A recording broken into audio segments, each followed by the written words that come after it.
বাংলাদেশ নারী ফুটবল দলের নির্ভরযোগ্য দুজন খেলোয়াড় শামসুন নাহার জুনিয়র ও তহুরা খাতুন দুজনে প্রথমবারের মতো ভুটান লিগে খেলতে গিয়েছেন। সেখানে রয়্যাল থিম্পু কলেজের হয়ে অভিষেকেই সাফল্যের দেখা পেয়েছেন দেশের এই দুই কৃতী নারী ফুটবলার। অভিষেক ম্যাচে গোলের দেখাও পেয়েছেন দুজন, আর ম্যাচ সেরার পুরস্কার জিতেছেন শামসুন নাহার জুনিয়র।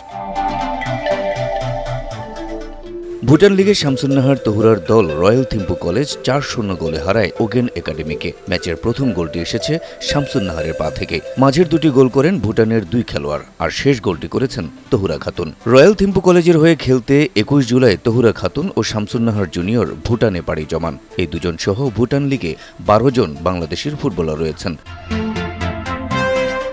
বান্ডেল থাকলে প্রতি সেনমানিতে টাকা বাঁচবে।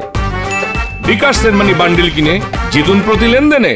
রয়্যাল থিম্পু কলেজ এএফসি নারী চ্যাম্পিয়নশিপেও অংশ নেবে, আর সেখানেও ক্লাবটির জার্সিতে দেখা যেতে পারে শামসুন নাহার ও তহুরাকে। দেশকে প্রথমবারের মতো এশিয়ান কাপে তোলার পেছনে এ দুজনেরই রয়েছে বড় অবদান। পাশাপাশি বিদেশের মাটিতে অন্য ক্লাবের হয়ে ভালো খেলেও দেশের জন্য সম্মান বয়ে আনছেন এ দুজন।